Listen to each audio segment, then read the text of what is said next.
What is up, Internet? And on this episode of Game and Movie Weak Points, we talk about indie games that we love.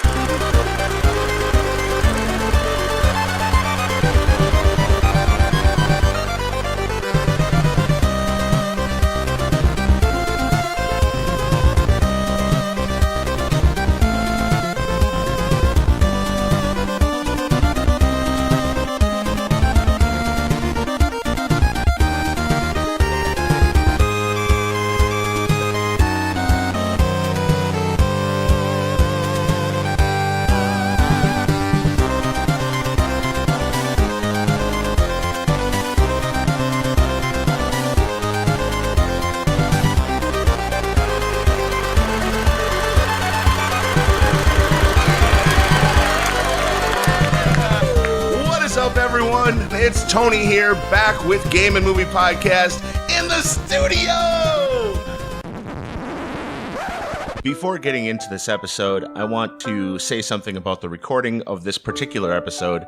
The laptop that we were using for the episode, I don't know why, but it cut out half seconds at a time of the audio, and you might hear it in the actual podcast. It's very frustrating to edit, and I don't know why it happened, so I'm getting a new laptop. Simple as that. Sooner or later, I'll have replaced everything in the studio 3 times over. All right, anyway, back to the podcast. And with me today is my friend Mark. How's it going, Mark? It's going good, Tony. And this is what, your third appearance on Game and Movie? Maybe. Man, you're just addicted. Can't get enough. Yeah, well, Mark, what have you been in before? You were in the very first one we did, right? Die Hard and Die Hard. As far as I'm concerned, the best episode. Yeah, well, I mean, you were on it. Yeah. As much as I hate myself, I did like it. I just listened to it last night because I'm a narcissist asshole. Yeah. I mean, among other reasons, it's a good episode. Shit.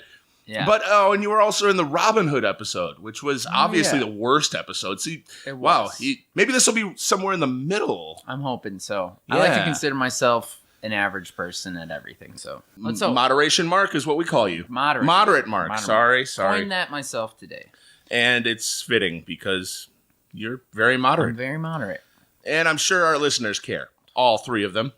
Yes, self-deprecating is what we do. But another thing we do is play indie games.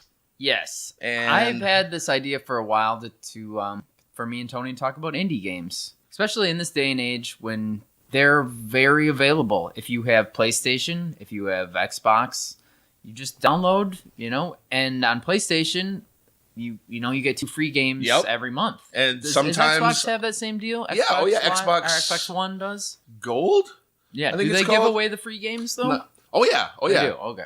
In fact, I think Microsoft and Sony kind of try to one-up each other every month by giving away better quality games. Mm-hmm. And it's amazing. Sometimes you play those games and they do steal your heart. You get way more than $60 worth of value out of it. I think so. Well, I mean, I don't have an Xbox One or an Xbox account, but the PlayStation games that I get, sometimes they are indie games. Mm-hmm. So before we start this episode of Weak Points here, all about indie games, Mark, what have you been doing and what have you been playing? I am usually very busy with a number of different things. Fingers in a lot of different pies. That is my least favorite expression. I don't think you can say that without just feeling dirty and sounding dirty. Yeah, I feel like I'm right there fingering someone. So I can just hear someone. Gender doesn't matter. I'm fingering someone. A random hole. I'm just shoving it in there. So my fingers are in a lot of different things, including pies. God damn it.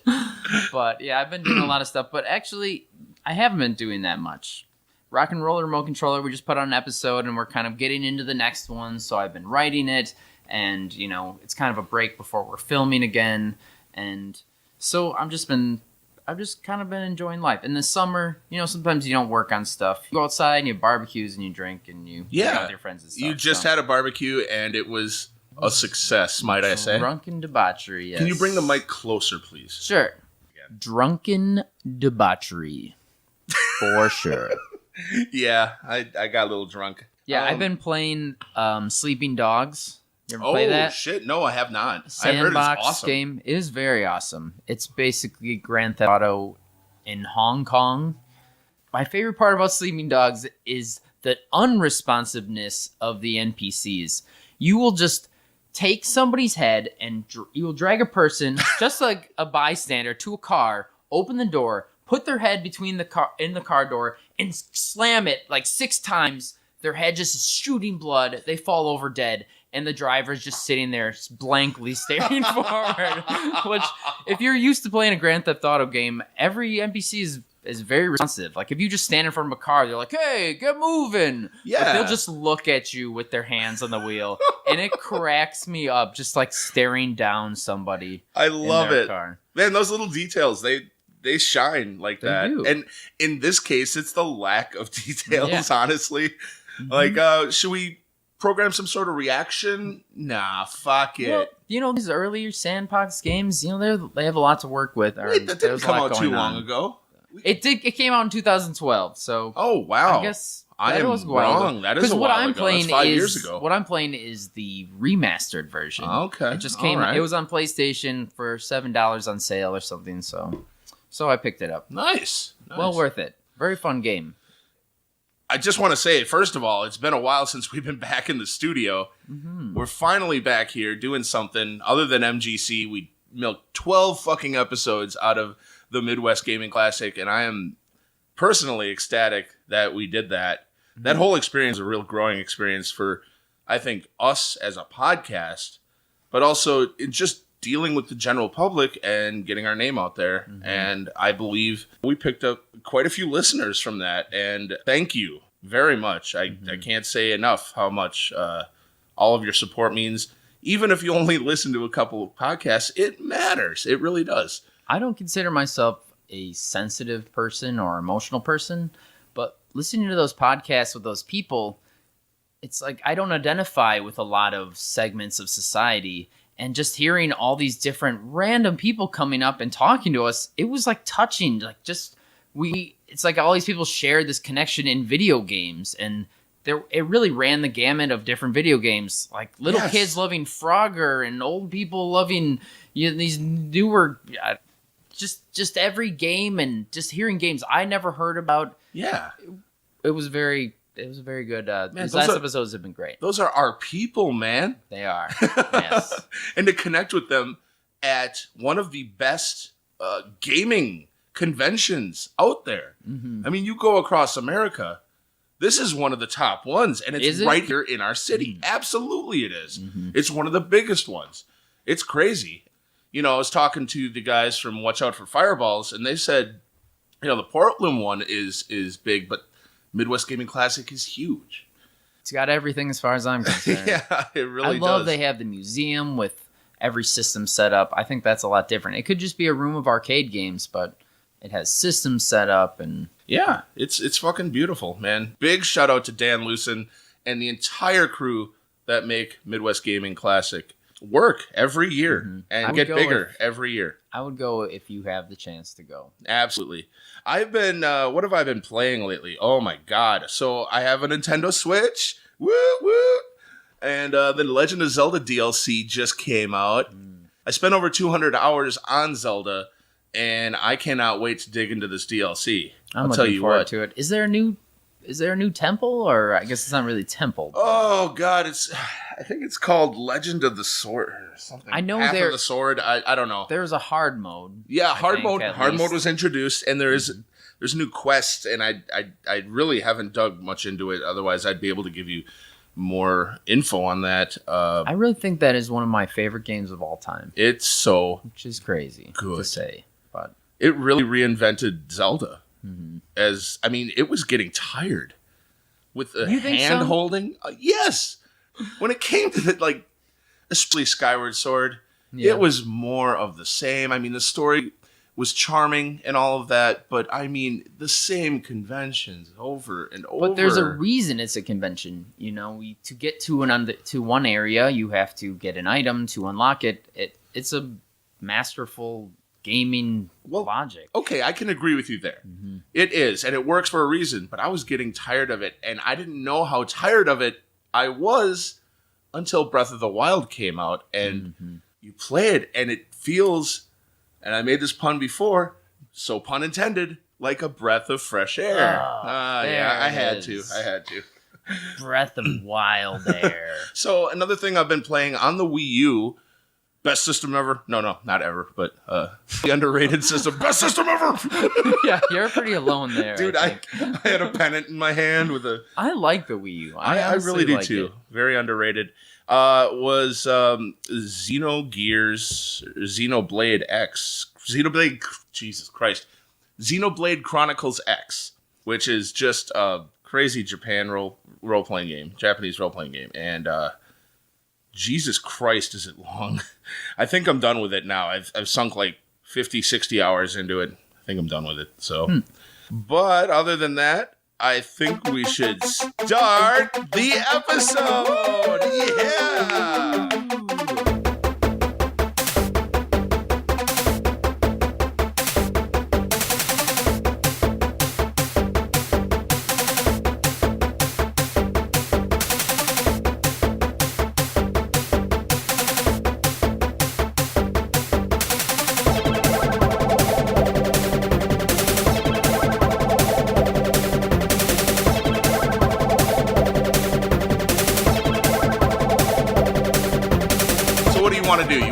You want to start this out, or should I? You want to flip a coin? No, let's. Okay, we're talking about. Let's flip a coin. Wait, hold on one second. Let's flip a coin, but I want to talk about what we did today.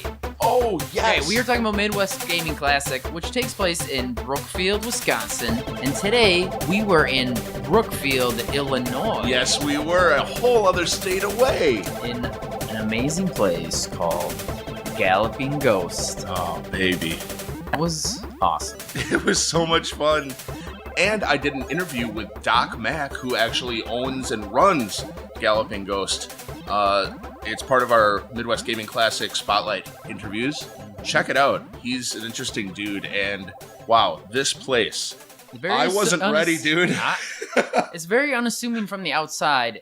And I was doing some research on it. 602 arcade games inside. Dear God. It is like...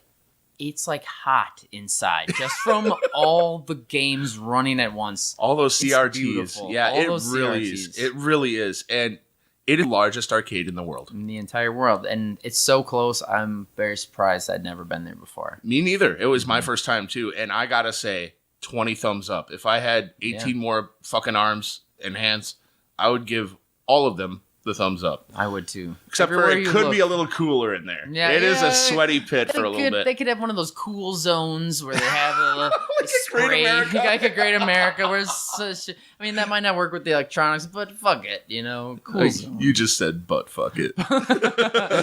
Butt fuck it, which was an arcade game I played there too. Hell yeah. Butt fuck it too? Butt fuck it too. It's just a vibrating dildo, and you have a steering wheel for some reason. It's a first-person butt-fucking game. Man, I kept spinning that wheel to the right, and it kept feeling good.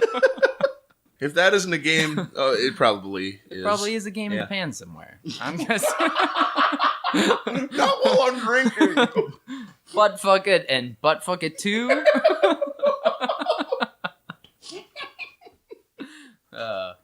Good times, good games. I played. Okay, where else in the world can you see 5 Gradiuses in a row? Mm-hmm. That was beautiful. It really was, and I do love me some Gradius. I do too. Oh, the first one was called Nemesis. This I didn't understand. No, okay. It was called Nemesis in Japan, and that's why it was called Nemesis. And it was also called Nemesis on the Game Boy. Really? Mm-hmm. So the Gradius on Game Boy is called Nemesis? Yes. Little odd. There's Gradius. There's Gradius 2. There's Life Force, which is like Gradius 2. Then there's Gradius 3. No, Gradius 2 never came to America. Okay. I actually have it in the den there. If you want to pop it in a little later. I would like to pop it in. Yeah. I do have the converter. I got it out of an old 5-screw NES game. Oh, sweet. And I'm able to play it on my top loader there. I can show it to you. Mm-hmm. It's pretty cool. Super colorful and awesome. Mm-hmm. But we're here to talk about retro games. And check it out. I've got the coin. Listen closely. This coin is getting flipped. We are not. This is not a sound effect. No, this is not. I'm not doing anything in post. No. Me and Tony picked 5 indie games that are our favorite. Well, sort of. That we like. That we like. Yeah. 5 indie games we enjoy. They're fine. This was harder than I thought it would be. Yeah. These picks, people, don't be expecting off-the-wall picks. It's all shit you've probably heard of. Yeah. You don't come here for new news. But if you have a pen and paper, write them down, because if you haven't heard of these games, you should try them. Because they're interesting, they're indie. Support your indie developers, always. They're so good, man. Mm-hmm. In fact, a lot of times, I like indie games way more than AAA fucking budget bullshit, man. Yeah. Oh, totally. Mm-hmm. It's like low-budget movies versus big-budget movies. Yeah. You know? I mean, you might have 10 it's million like rock explosions. and roller remote controller versus Thank you. The fucking next Thor movie that sucks. Yeah, you know it's going to suck, too. It's going to fucking suck.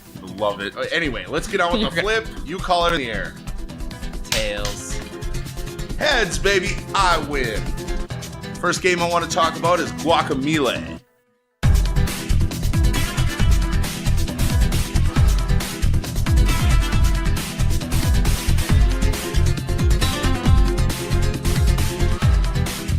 Guacamelee was developed and published by Drinkbox Studios and released for PlayStation 3 and the Vita, Windows, Wii U, PlayStation 4, Xbox One, Xbox 360. Man, it came out for all the newer platforms pretty much. This game, I love it because I love the Metroid formula, or the Metroidvania, as some people call it, with some mixed results. Some people hate that name, Metroidvania. I don't mind it. Yeah, I don't mind it either. Because I love Castlevania and Metroid. What else are you going to fucking call it? Like, well, it's an action-adventure game where you get items and then you have to backtrack.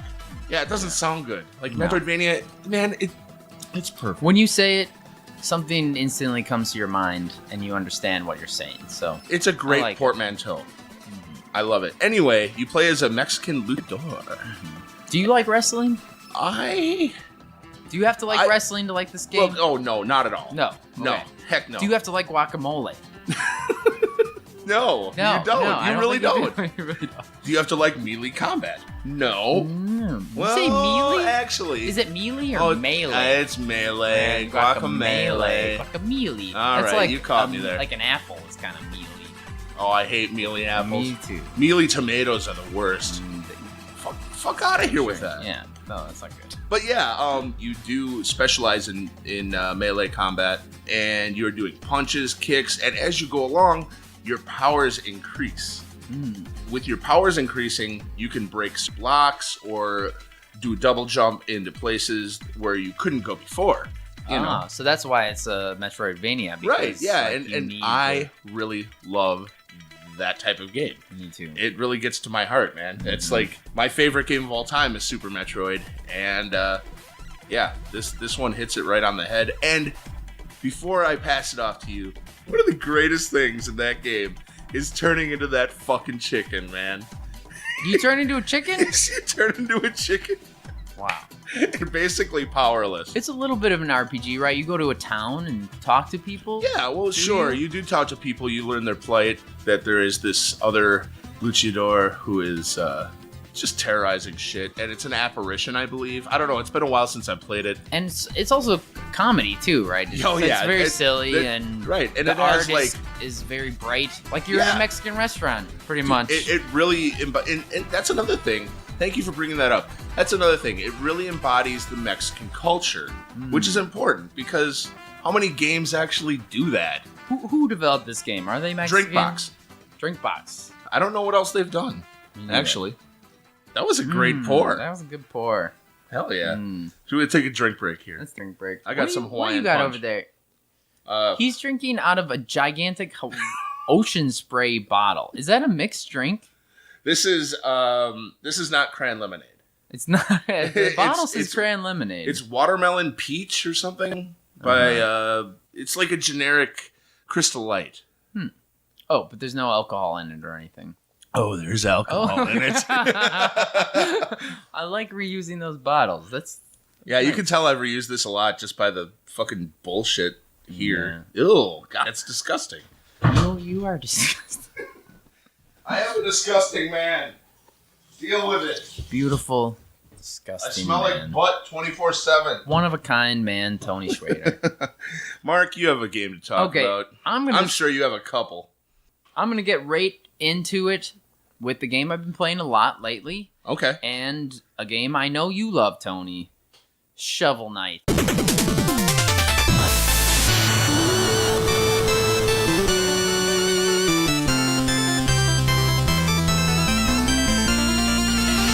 It would have been on my list if it wasn't on yours. Yeah, we briefly discussed our games.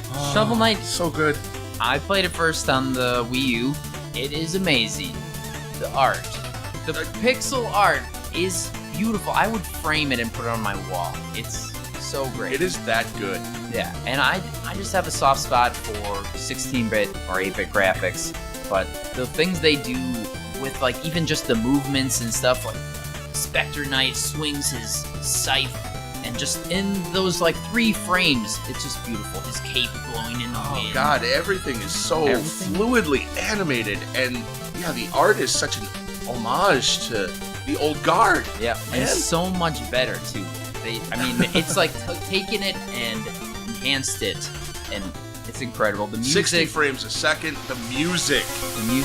Jake Kaufman. That man is a wizard.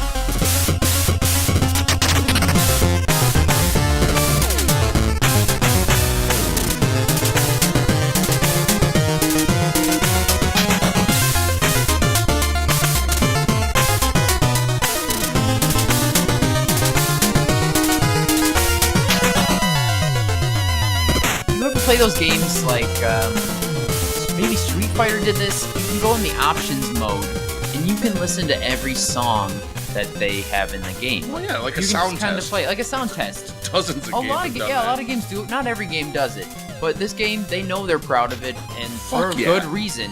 You can pick up different scrolls where you actually acquire the songs, and that's a smart collectible right there. They did themselves that's right. Right there. Man, collecting all those scrolls when I got all of them, I felt like a beast. One thing I love about this game is pretty much that they did it feels like they did every fight. If I was going to make a retro homage game, I wouldn't do as well as they did. They really thought it out so well. And you were a thoughtful man. I am a thoughtful man, yeah. Yeah, and a moderate man, as we've covered. You're a thoughtful, moderate man, I would be Mark. way more moderate in how awesome my game was. It wouldn't be it would just be kind of good. This game is kind of like Mega Man and in the gameplay. Yeah, they say their influences are Mega Man. And then DuckTales. With the shovel bounce. Because you have the shovel, and you can use it as like a pogo stick, which is a great attack, just like Zelda 2. And that would fucking hurt in real life. Yeah. Jesus Christ, on your cranium. Ouch! Dude, that would kill me. Yes. And then Super Mario Bros. 3 with the overworld map. Oh, yes. That's crazy, man. What they were pulling from, they're tugging at all of our nostalgia here. We are powerless. Yeah. It's like it's tailored for me. I actually wrote them an email. I was very fucked up the other night, and I was feeling very sentimental playing it, and I'm like, these guys are doing this so well. I wrote them an email. They got back to me the next day, and they said, thank you for emailing us. It means a lot. What really blew me away is that they have come out with 2 upgrades that are almost entirely new games. Yeah, the DLC is amazing, isn't it? Plague of Shadows, where you get to play as the Plague Knight, and Spectre of Torment, where you get to play as the Spectre Knight. Yeah. Yeah, just like Mega Man, they have they have a whole range of knights. There's like 8 of them, or something like that. And this allows you to play as 2 of those, and they're coming out with the King Knight. One thing that I really like about that DLC is it positions the same story, but from their point of view, right? It's true. Yeah. That's so cool. It is really cool. It's not like they're lazy about it. They wrote an entirely new story and animated the cutscenes and everything. With new NPCs, new game mechanics, new music remixes by Jake Kaufman. Unreal. really is. And I believe that there are other sound composers on it. I just don't know the names of them. All right, so we talked about Shovel Knight. Let's give a little info on it. Developed by Yacht Club Games, which Yacht Club is really, this is the only thing they have, like, in their discography or whatever you call it. I believe it's ex-developers from a couple of different, big name AAA studio employees, and they bonded together and formed it. I don't know where they came, but yeah, that's cool. Yeah. They've worked in the game industry before. It was a Kickstarter, or Shovel Knight was a Kickstarter game, and I think that adding the Plague of Shadows and the Spectre of Torment was part of their agreement with the people who donated. One of the most successful Kickstarters ever. Yeah. And wow, as far as keeping their promises, people have been let down over and over with Kickstarter, but Yacht Club has produced in spades. Wow, kudos to them. Yeah, they basically made, 3 games, and the add-ons, they were free to me. Yeah. I brought Shovel Knight. I don't know what it costs for all of them now, but I bought $24.99. Is it? Okay, yeah, I don't for the even treasure trove, I think it's called. The treasure trove is all the games. Mm-hmm. I probably bought Shovel Knight for 10 or 15, and now I'm getting those for free. Yep, which is awesome. Oh, so beautiful. So it came out originally in 2014. The platforms: Amazon Fire TV. What the fuck? What? Huh?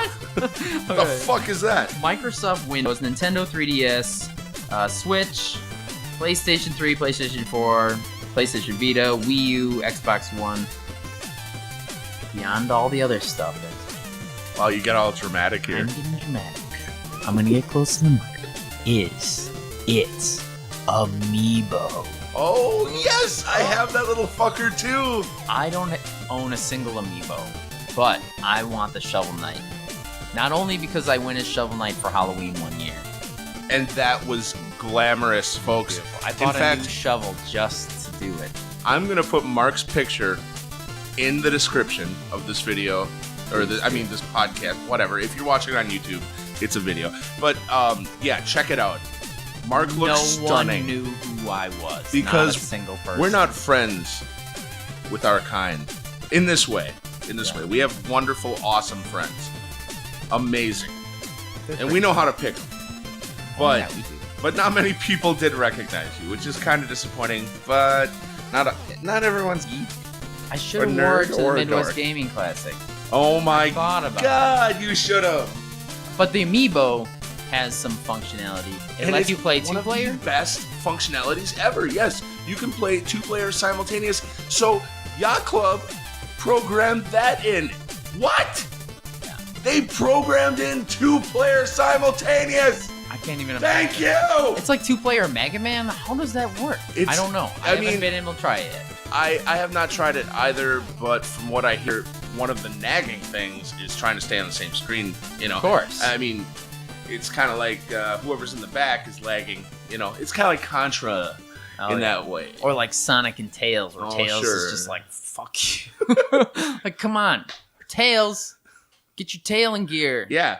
Start helicoptering. whip that dick around. Let's go. Whip that dick around. All right, I'm moving on to the next game here. We always talk about helicoptering on this podcast. Always. There's a reason.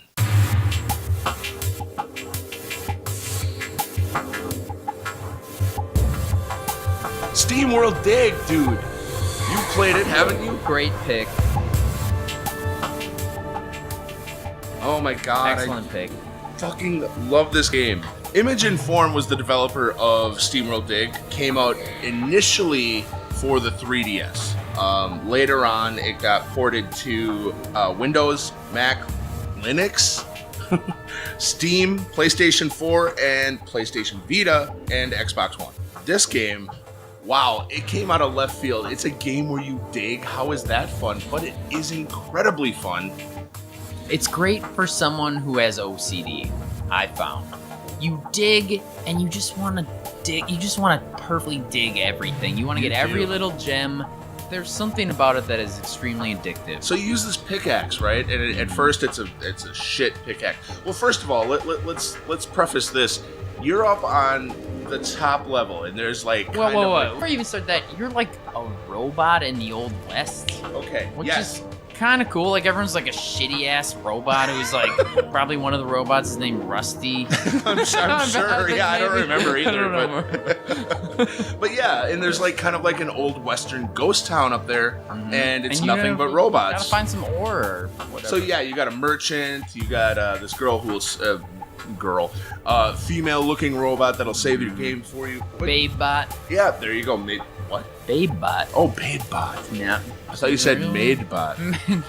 This isn't the Jetsons, bro. Yeah, that's a Maidbot. Basically, you dig through the earth. You buy upgrades. You try to find these ore deposits, which then you can turn into money or to purchase goods up in the ghost town up there.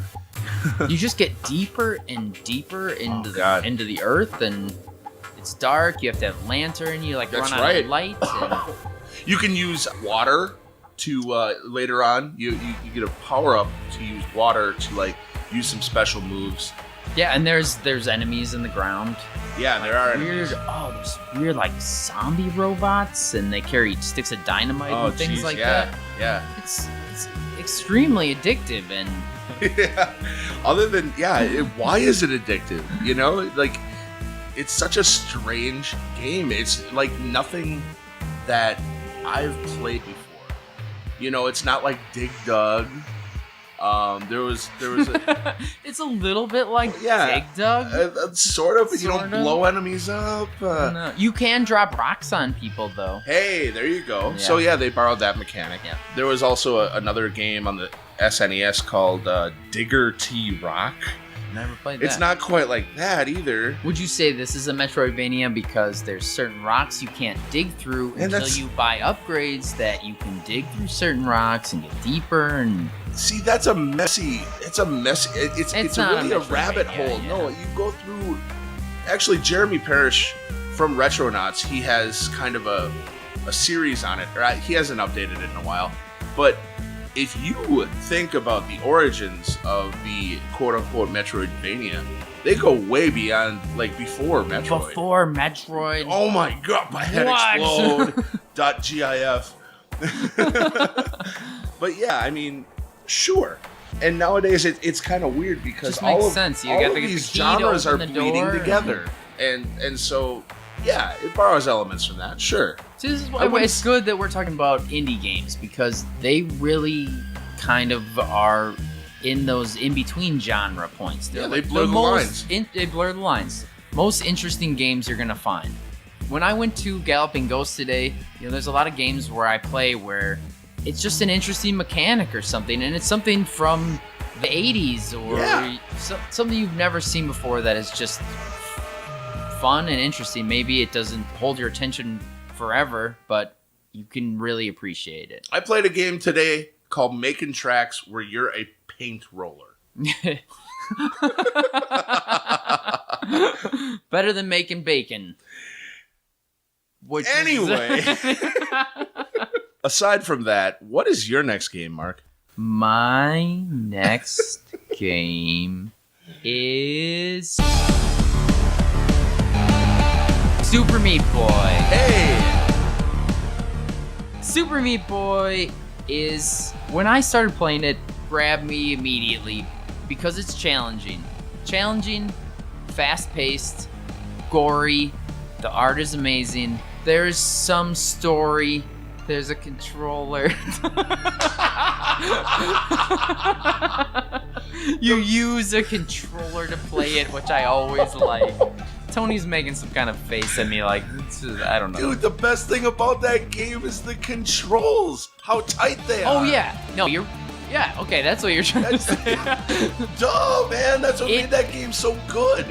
And I love tight controls. Oh, controls. Gotcha, bro. No, it's like when you play Mega Man and you're like, this is how a platformer should be. And then you play some, what were we talking, Altered Beast, and you're like this kind of awkward jumping thing. It just doesn't even feel right. You don't feel like it's infuriating. You can't move in the air or anything. Super Meat Boy, you have if you fuck up, if you fall on a meat grinder and blood shoots everywhere, that's on you. That is on you. And another great thing about it is it's very hard, but as soon as you die, it doesn't say you die.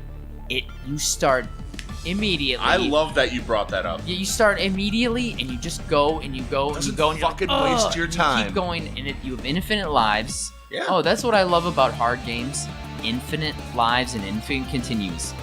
The only thing to stop you from finishing that game is you. Yeah. Don't inflate the challenge. Don't waste my time. This game nails it. Yeah, and actually, after you beat the level, plays through the level immediately after with every single time you died. So it shows like 100 little Super Meat Boys, which he's like a little ball of meat, a cube of meat, Yeah, and he leaves a blood stain everywhere he goes. Perfectly square. Yeah, perfectly square. And he just like, you see 100 different guys, you see every time you went in the meat grinder, every time you died, and it's just an incredible game.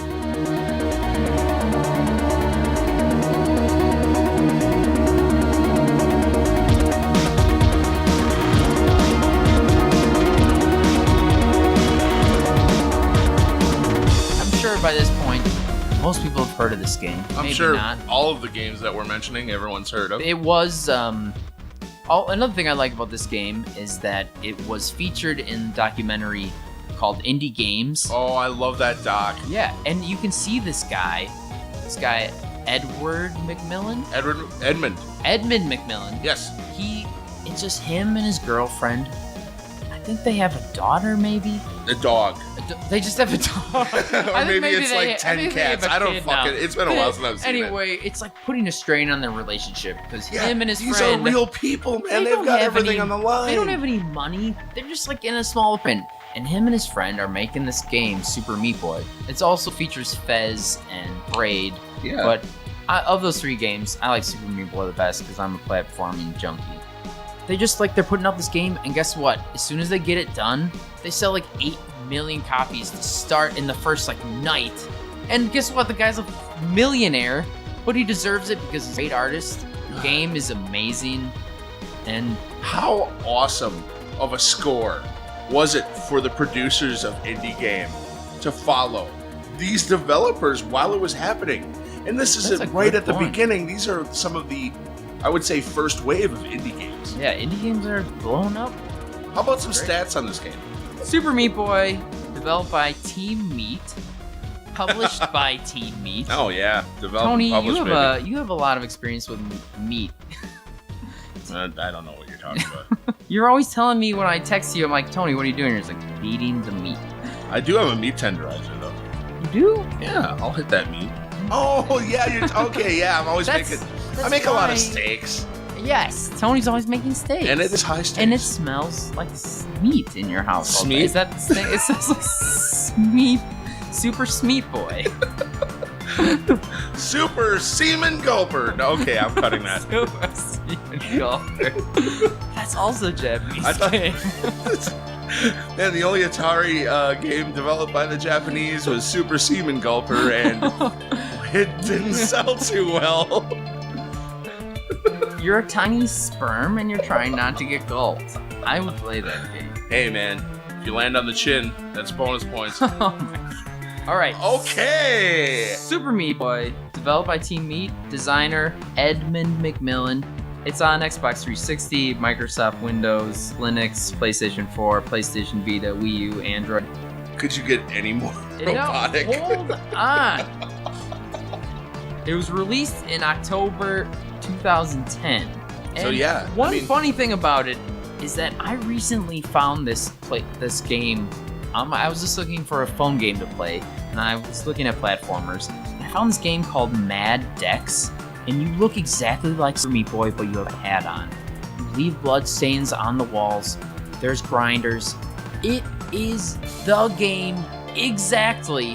Has no connection to Team Meat at all. I don't even have any idea how these people got away with putting out this game. It's exactly the same game, but it's slow. It's annoying. I'm surprised they didn't get sued, but you know. What usually happens is those games get reported and then taken down. This happens a lot with Nintendo products as well, or something like Katamari Damacy. People will just come out with, exact fucking clones of it, and that's not gonna fly. They're lazy, is what they are, and they're trying to make a quick buck. Yeah, and they do probably. They do, Pretty quick but buck up it. they also get reported pretty quick. Well, I still have the game, so I am going to continue this Edmund Macmillan love. The Binding of Isaac. This game is a roguelike, sort of, which basically means when you die for good. There's no continue. like Fire Emblem. Yeah, like, character dies for good, but you get to continue on because you have many characters in Fire Emblem, you see. Mm-hmm. With Binding of Isaac, it's just you, Isaac, the titular character, and let me go a little bit into it. Developed and designed, by Edward Macmillan and Florian Himsel. It was originally released in 2011 for Windows, and later ported to OS X, Linux. I know it's on the Nintendo Switch. So this game came out a year after Super Meat Boy? Yep. Yeah. That is crazy, because I've just kind of seen things about it lately. Maybe it's just been it's kind of an ongoing game, kind of like Minecraft is, where it just... Really? It's a snowball rolling down a hill, man. It just gathers steam. Get it? It's a gaming joke because of... Because it's on Steam? Yeah. Okay. I guess that makes fun. Not really a joke, is it? Fuck. Anyway, so you're Isaac, and the story is actually kind of really sad. You have a mother, the father's nowhere to be seen, but your mother is this religious nut. All she does is watch God shows on TV. One day, because your mother is not all there up in the head, hears the voice of God saying, "Your son is impure. You must take all of the things he loves away." So she does it, and we see Isaac in his room. It's bare. There's nothing but a rug on the floor. And then the voice of God comes back and says, "You have not done enough for me." And she says, "I will do anything for you, God." And God says, "You must kill your son." Now Isaac knows what's up. He's cowering in his room, and he's looking out a crack in his door, and he sees his mother coming out with a fucking knife. That bitch. Oh, God, that psycho mom's going to kill me. So he finds a trap door under the rug in his room and goes down into it, and that's the story. Really, he's escaping into his psyche, right? Exactly. Wow, we got a detective over here. Psychological. Hey, man, I mean, you and I can relate, huh? Yes. I just winked at him. Anyway. He did. I can confirm. You basically go into the depths of your quote-unquote cellar, and this is obviously in his head. You use your tears as weapons. As what you're shooting out, which is, I mean, it's traumatic, but it's also done in such an art style, kind of an anime art style that, not anime, but it's like a childish hand-drawn art style that makes you feel a little lighthearted about it. It's not as traumatic as you think. If tears can be used as weapons. Here we go. Are you going to be the superhero then? Yeah, no. If you could use tears as weapons, I'm the most dangerous man alive. Actually, maybe that might be you, Tony. We're both crybabies, baby. Yeah, we're sensitive. I'm men. more of an inside Inside baller. Yeah, I'm an outside whaler. Nice to meet you. I was sleepwalking and I started crying. Oh, damn, that sounds deep. Thank you for tuning into Emotions Podcast. But yeah, this game is kind of fashioned after The Legend of Zelda in the way that, like, the dungeons. I've in heard Legend of that comparison, because the floor is this. It's like a single screen, right? And you can go out either way. Or that's right. Yeah. Different ways. So you use your tears as weapons, and there are tons and tons of upgrades, like 200 to 300 upgrades, and like some of them affect you positively, very positively. Some of them affect you negatively. And what? Yeah, you can have assistant... like Mario Lost Levels, where you get the negative mushroom. Right? Yeah. You're like, no. But imagine that times 200 to 300. What? I haven't seen all of the power-ups in this game yet. Are they still developing it? Yeah, they're still adding to it. Sure. They had after. Hi, we're talking about Binding of Isaac here. Binding of Isaac, Binding of Isaac Afterbirth, Binding of Isaac Rebirth, Binding of Isaac Afterbirth Plus. Interesting. So I drew parallels to Minecraft, but they keep updating like Minecraft. They keep refreshing the game, making it fresh. At first, I think there was only like 150 upgrades. Now it's just crazy. All of the dungeons are produced on the fly. Every time you play it, it is different. I love it. Items are hidden in different places, and just the amount of like power-ups that can stack on top of other power-ups gives you a look every single time you play this. It is different, and it kicks ass. It's very playable. And another thing, the last thing I want to touch on with this is, as you progress, it's not all for nothing. You know, you die. You can beat the game? Yeah, Can you beat the game? Yes, you can beat the game. There's the final boss, which is... Your mom. Spoiler alert, your mom. There's also, you can fight Satan. How cathartic. I know it.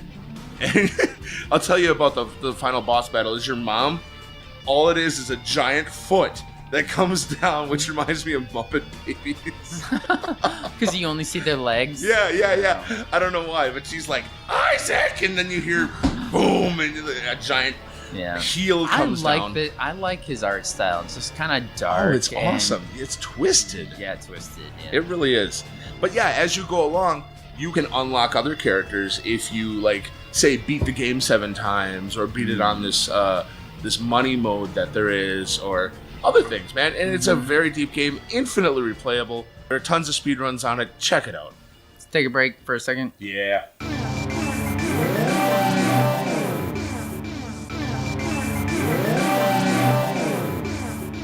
Wow, we didn't take a break at all, did we? No, we did not just take a break and go outside and get a breath of fresh air, and then I asked you if you had any energy drinks, and you said you didn't have any left.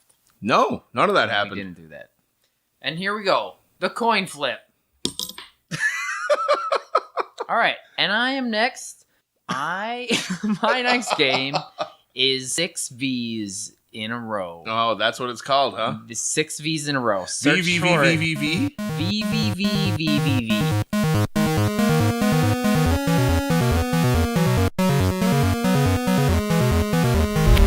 This game is awesome. I first played it on the 3DS. It was created in 2010. It's a 2D platformer created by Terry Kavanaugh. It was built on Adobe Flash. Whoa, which I find that was a Flash game? Really? Yeah. Which makes sense if you look at it. You could definitely understand that it could be a Flash game. Wow, I never gleaned that. That's interesting information. It was published by Nicholas Games.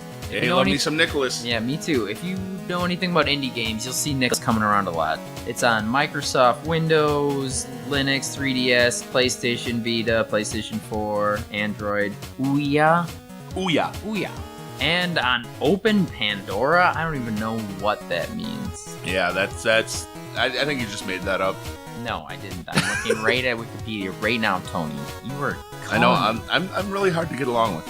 This game looks like an Atari game.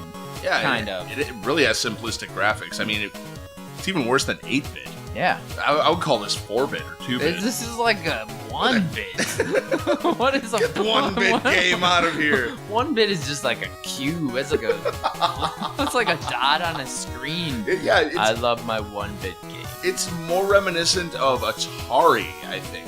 Yeah. But a little bit more definition than Atari. Like Berserk or something. Okay, yeah. It's just like, there's walls. The basic mechanic of the game. There's walls. There's walls. All right, next game. I like games with walls and characters. No one can blame you. Yeah. I like a good wall. The mechanics of this game, you're this little pixelated guy. There's just a little bit of a story there. It's not really important. You're like in an open world. You have one button. Well, you have one button and the D-pad. And you can switch to the seat. You can flip to the ceiling or switch back to the floor. Yeah, that reminds me of Metal Storm on the NES. If you've ever played that, yes, great game and a great mechanic. To have one button, simplifying it, cooking the gameplay down to one button, that's masterful. And to be able to use that to carry throughout your whole game, pretty cool in my eyes. Yeah. Imagine like a tunnel where you have, because you can't jump, so you have spikes on the floor. You you have some spikes on the floor and some on the ceiling. Instead of being able to jump over the spikes, you switch from the ceiling to the floor back and forth. And this game works it masterfully. Yeah, it really does get difficult too, doesn't it? Very difficult. Me and Tony, on a work trip we were on together, there's this one achievement you can get. Oh my where god! You have to just like go from screen to screen.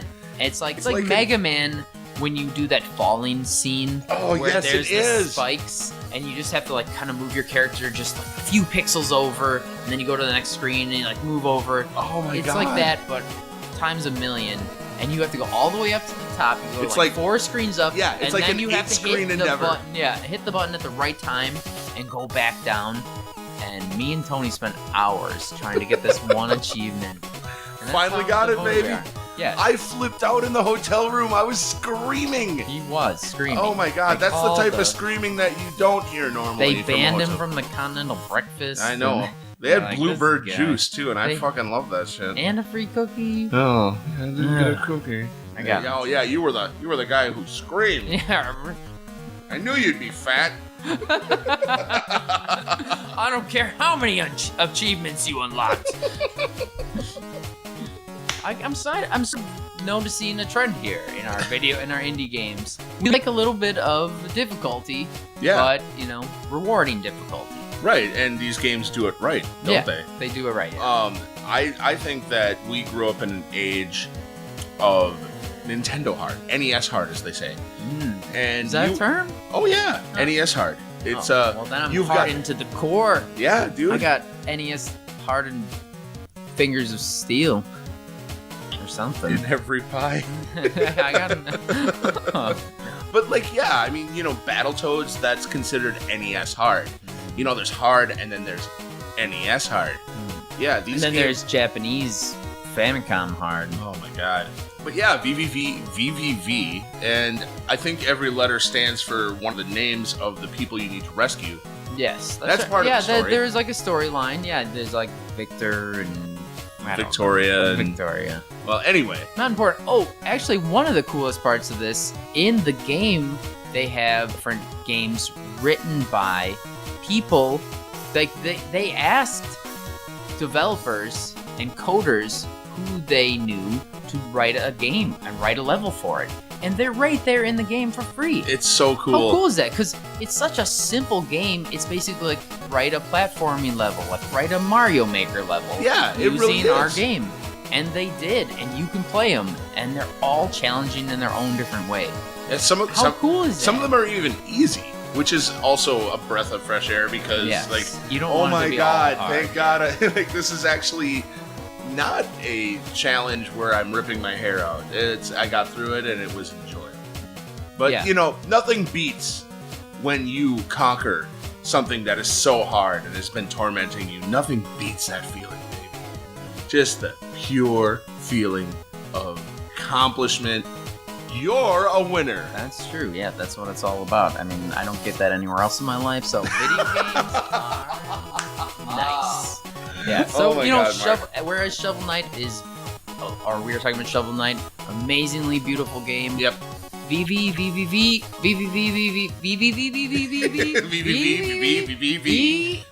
is amazing. Doesn't have to look amazing. Just has amazing mechanics. Yeah, and that's all you really need. Yeah. For any sort of game like that. Clever shit. Yeah. Thank God for indie developers, am I right? Yes. The next game I want to hit on.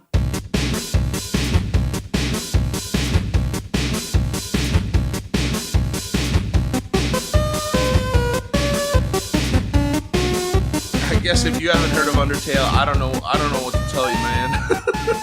Well, you're gonna have to figure it out because I haven't heard of it. Seriously? I don't know anything about this game. Holy shit. I know. Tell me about it. Baby, you need to play this game. It is an RPG. Okay, hold on. Let me get that underway first. This game was developed solely by Toby Fox. He is kind of known as an icon because of this game. It started out as an Earthbound hack. He made, no shit. Yeah, he made, because he was such a fan of Earthbound and its quirkiness, right? Earthbound wasn't like any other RPG. for very little kids as, protagonists. What is this? Use a baseball bat? What? And this is coming from an era where everything was swords and sorcery in the olden times, and it was crazy and a huge step forward. He made a hack called Earthbound Halloween, I think it was called. Really? And then unlicensed. Oh yeah, totally. It was just a hack, homebrew hack, basically, and that came out to great acclaim. Everyone loved it. And then he started developing Undertale, which is a lot like Earthbound in the way of the mechanics. Now, one thing I want to tell you about Undertale is you can progress through the game without killing a single thing. So pacifist, basically. Just like pacifism mode Yeah. in Jackal. In Jackal, which you are known to speedrun with Magoo. I would recommend trying to play Jackal without shooting a single person. Hey, fucking great. It's achievable except for the bosses, from what I understand. That's right. And so you can choose to do this to get one of many endings.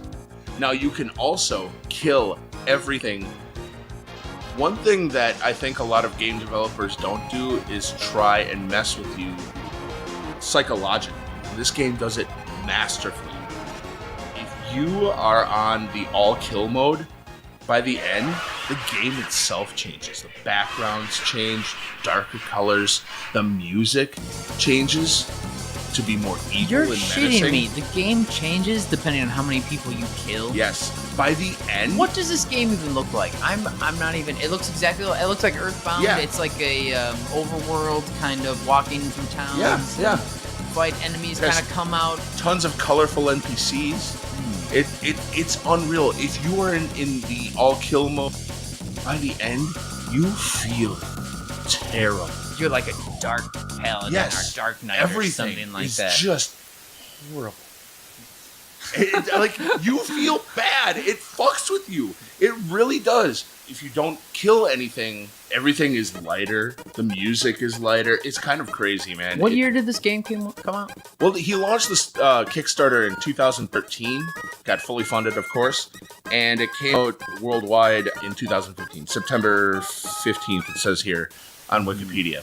Yeah, this game, Mark, I wholeheartedly suggest this game. You played through the whole thing? Absolutely, a couple of times, and I can't spoil this for you.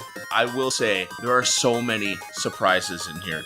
It is replayable over and over because of a few things in the storyline. And Mark, it's one of the greatest masterpieces ever made. AAA, indie. I'm not kidding. This game gets one of my highest marks. I really appreciate that, and coming from you, I believe it to be true. Sammy Jo Wilson and I were going to have an episode of Undertale, and because she loved that game so much too. But R.I.P. R.I.P. baby, for real. On that note, I want to flip it talk over to you about another masterful game. Inside blew my mind. Okay, so this is done by the same company that made Limbo. Okay. Anyone played that? Sure. I played it for first time as a free game on Xbox 360. Just the style of Limbo was amazing. Just like a 2D, it's black and white. Everything about it was the mechanics. Puzzles. 2D puzzle platformer. Right. And it was dark. Now this game Inside is the same way, only it's even more moody and even more of an engrossing story and scary too. You're like this little boy who's escaping from a laboratory. You just encounter some scary ass shit. The one drawback of any of these indie games a lot of time is that they're too short. Inside, I probably played it straight through like 6 hours, but amazing game. You know, something I gotta say about Inside is that it reminds me of Out of This World or Flashback. Have you played those games? I haven't. No, but it reminds me of Flashback or Out of This World in just the way that the character moves, very well animated in the way that you run. It's 2D plane. I don't know why it reminds me of it, but the art style seems like an updated version of one of those games. When it comes to an indie game, it's the perfect balance of striking art and perfect gameplay mechanics. Oh, it's moody too. Yeah. The atmosphere is astounding. It is. It really takes you in. Yes. Like, right as you start out, you're this kid, you're running, you're like walking through little puddles, and like this car pulls up and the headlights are shining straight at the camera, and you kind of have to hide. The guy gets out of the van. Like, yeah. You run in front of the headlights, and they're like, go get him! And a dog starts chasing you. You like run, and just at the last minute, you jump, and the dog, like this game is full of nail-biting, like close calls. Yeah, get your heart going. Gets your heart going. It is incredible. I wish I could play it over again for the first time, over and over again. All right, developed by Playdead, directed by Art Jensen. It's on Xbox One, Microsoft Windows, and PlayStation 4. I can't recommend this game enough. It is an experience. There is one point in this game that scared the living shit out of me. I've never been scared as much by anything, any movie. It's like a mannequin in water. It just has this long black hair like flowing in the water, and it doesn't move. And as soon as you get close to it, it starts chasing you, and you just scramble to get out of the water before it. That sounds so. It just sounds so like a panic. Just hearing it almost gets my heart rate up. Cannot recommend Inside Enough or Limbo, which in its own right is an amazing game too. I would say Limbo was very close to being on this list. Very, very close. So Limbo and Inside, I would put them right on. Close. I'm like, I want to work with these guys. There's your energy drink, Mark. There's your Pabst. The original energy drink. Yeah, that's right. Get some fucking pep in your step with Pabst. Ooh, that sounded good.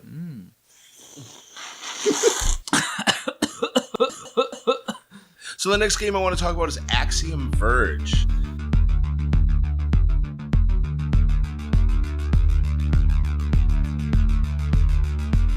This whole game, designed, produced, created, all the music, everything by Thomas Happ. The guy's a stud. Bonafide stud. Yeah. I'm amazed by a lot of the art in that game. It is one of the perfect homages to Metroid ever created. He loved Metroid. He fucking loved it. And who can blame him? Yeah. Metroid's one of the best games of all time. It really is. Oh, also, aside, Metroid Prime 4 and Return of Samus. Thank you, Nintendo. Finally. That's exciting. Fuck yes! Now that I'm done flipping out about that. Axiom Verge was available in 2015 for the PlayStation 4, Microsoft Windows, OS X, Linux, PlayStation Vita, Wii U, and Xbox One. It is coming to Switch as well. I guess it is a lot like Metroid. It's like mentally draining to play this game. It really is, man. It's a trip. It encompasses weird alien world. You're whisked away to this weird alien world. I think it's all in his head. Also, another game where there's this, the psyche is coming into play here, and you slowly progress. What is there? Something like 15 guns in the game. You switch between. Yeah. Oh, the Disruptor. The Disruptor is awesome.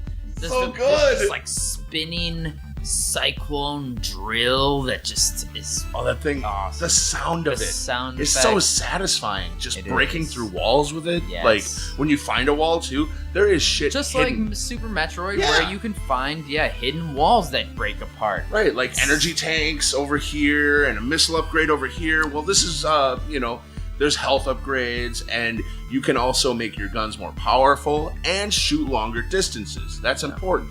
Boss battles. What's better when you're playing Metroid that you get up against Ridley or some giant thing that's takes up Kraid? Just huge. It takes Dear up the entire God. screen, like gigantic creatures, and you jumping around shooting them, and the graphics are perfect continuation of that style. Yeah, totally. The music too. Music is moody. I cannot believe this guy did all of this. I cannot believe it either. Both him and Toby Fox are artesian fucking masters, man. They know what the fuck they're doing. And both of them are homages to games that they loved. And thank God for the indie developer. I am blown away. If any of you out there are developing a game, don't quit. I want to play your game. Hell yes, I second that. I'll be your test runner for anyone's game. Yeah, unless it's a stolen game on iOS. Yeah, if it's or Dex Android. whatever that game was. So, Mark, I know that you have another game to talk about. Yes. I will talk. I guess I've had a lot of different games here. I'm gonna say one of my favorite indie games of all time was Shadow Complex. Oh, shit.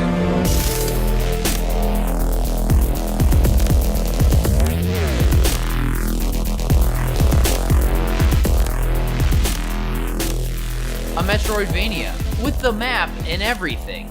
Like, you gain upgrades.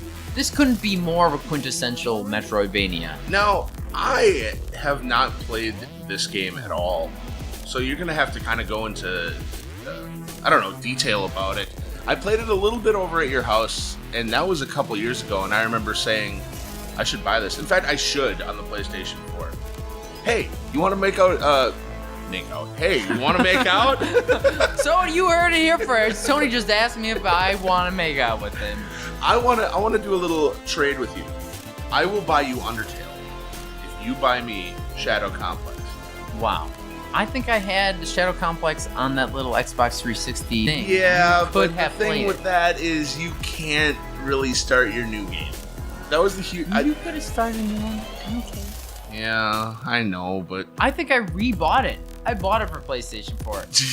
I'll get it for you on PlayStation 4. Yeah, I'll get Undertale right. for you. Wait, do you have Steam? I do. I'll buy that for you. I'll gift it to you tonight. Really? I need you to play Undertale. I have a Super Nintendo controller. Is that enough? Oh, absolutely. Okay. Yeah. All right. Anyways, we were talking about Shadow Complex. Shadow Complex. When this game came out, when I played it for the first time, I didn't know what to say. I love action games. I play a lot of platformers. I play a lot of 2D platformers. Right. I also play a lot of, first-person shooter games, I pretty much love everything. But Shadow Complex, 2009. So it was part of the first wave, second wave. Definitely. Yeah. And you know what makes me That's really early, damn. It makes me really sad because I was praying for a sequel, and there's nothing. There's not going to be a sequel. Okay, developed by Chair Entertainment. Chair, which I have no idea what that is. Great name, bros. Also Epic Games. So this is kind of on the edge of indie Yeah, game. well, what did Epic really do, I wonder? Did they provide the game engine? You don't know. Yeah. But I've never heard of Chair. They're indie to meat, baby. I figure it's just, a couple guys who are, the main driving force. It's just a chair. It's just a wooden chair. It's not even metal. How did this fucking chair learn C++? The original script was written by a comic book writer and a Star Trek novelist, Peter David. What the fuck? I guess he didn't even need to write episodes. He just wrote novels, Star Trek novels. There's probably like a billion Star Trek novels, just like Star Wars. Oh yeah, none of them canon.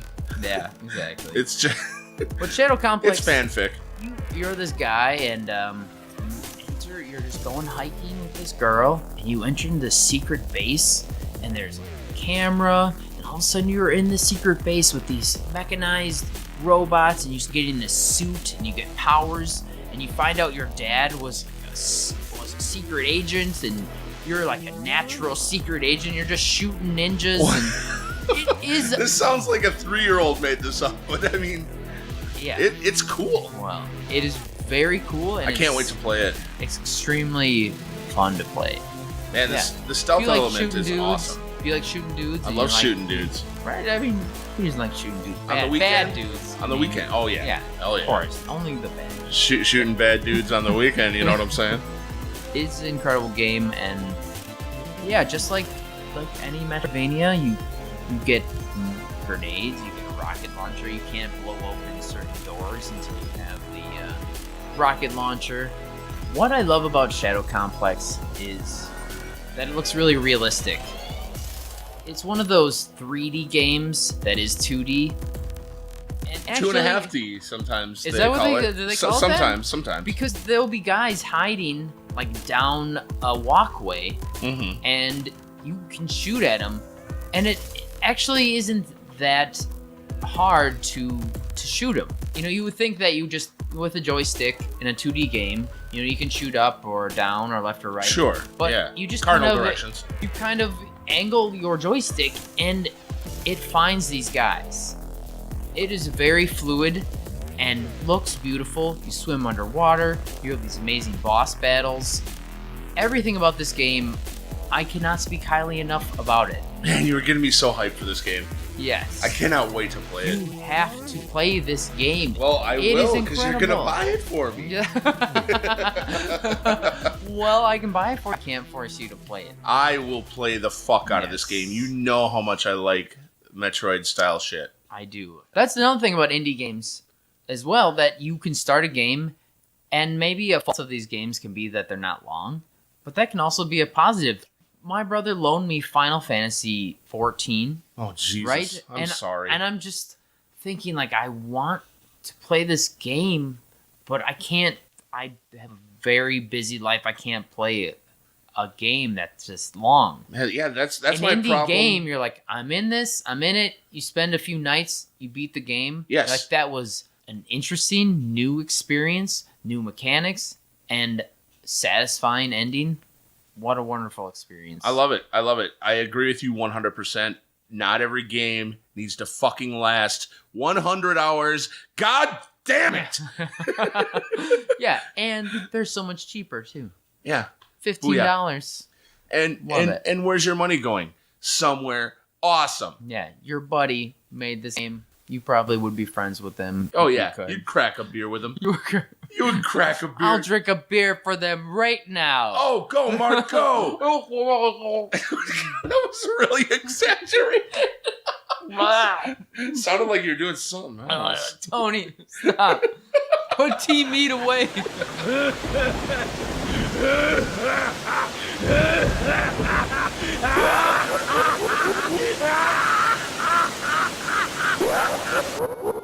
So what do you think, Mark?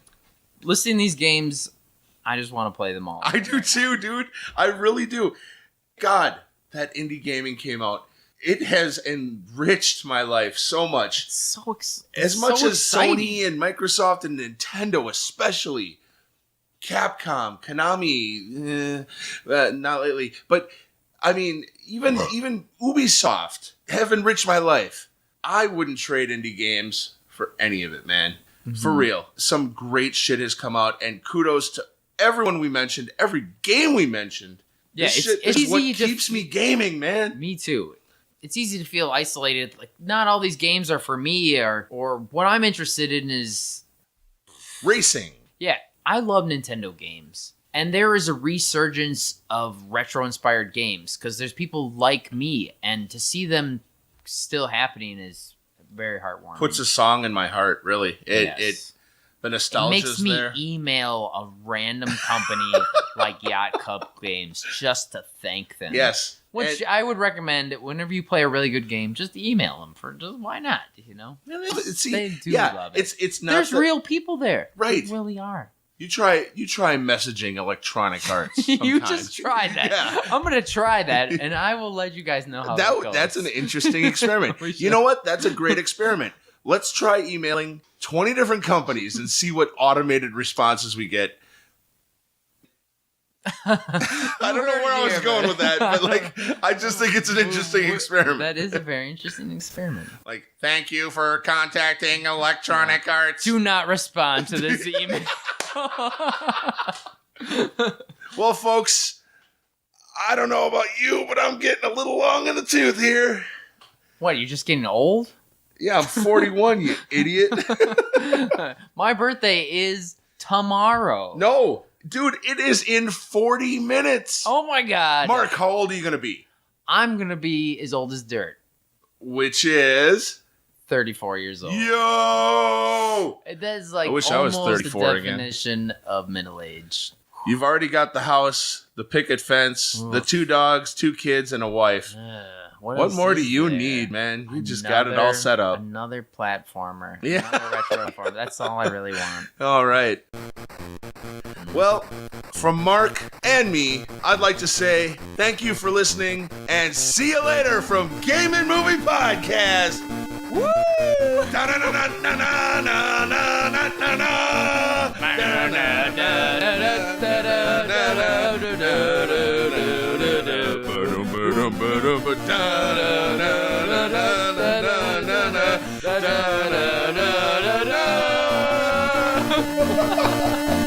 yeah, we did it, dude. That was the best way to do it. Yeah.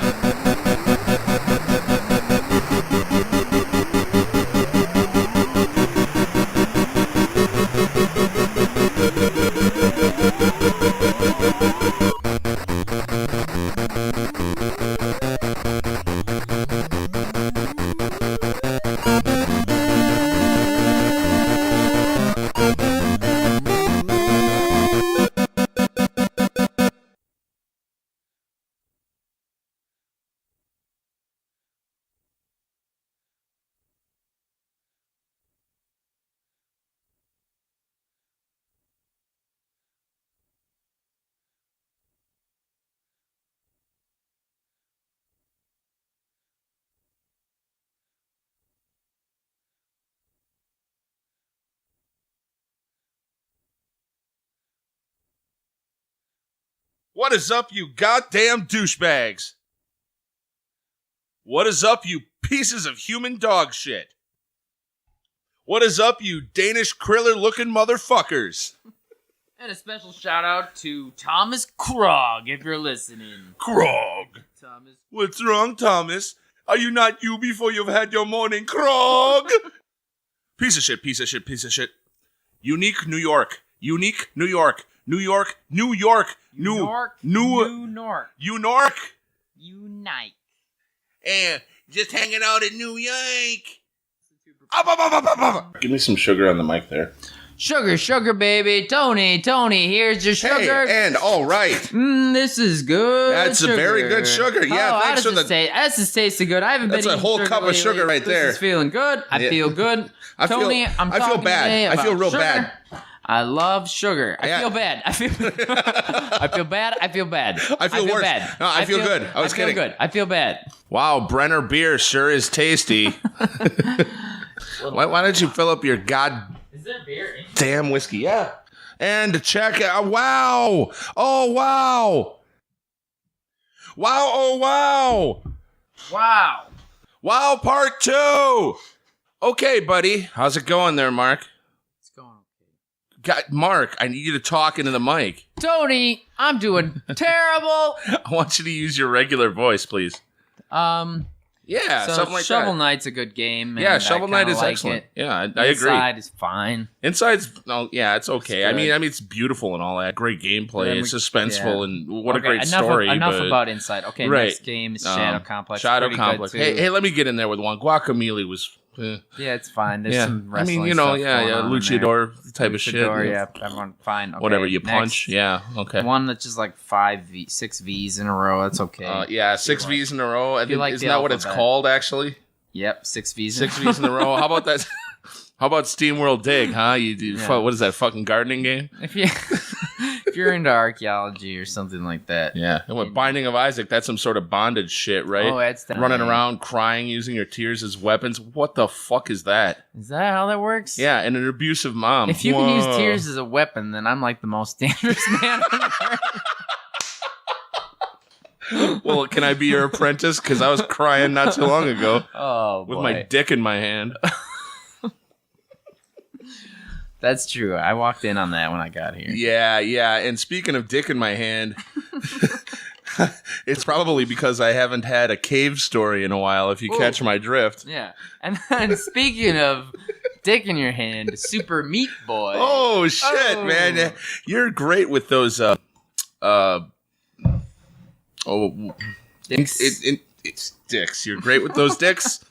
Let me put words in your mouth. Let me put something Dicks. in your Undertale. How about that? Oh. Toby Fox thinks he's so great with that video game. Toby Whatever. Fox. Yeah, really. Oh, I made an entire video game by myself. Yeah, and speaking of that, Axiom Verge, Thomas Happ thinks he's all that too. You think you have mental problems so you can make a game? Oh. I'm gonna shoot a bunch of things. I like Metroid. All right, done podcast. Done. All right. Thanks for tuning in, folks. Pieces of shit. All right, Mark. Let's turn on the fucking charm, huh? Or turn it down. I don't know, depending on who you are. Mm-hmm. All right, baby. It's been a while since we've done this. It's been a the while. Countdown? Sure. Some people hate the countdown. Yeah. Me. You? Mm-hmm. Wait, what is the countdown? You just yell? 5, 4, 3, 2, 1, and we yell. Okay. It's to boost energy. Boost energy. 5, 4, 3, 2, 1.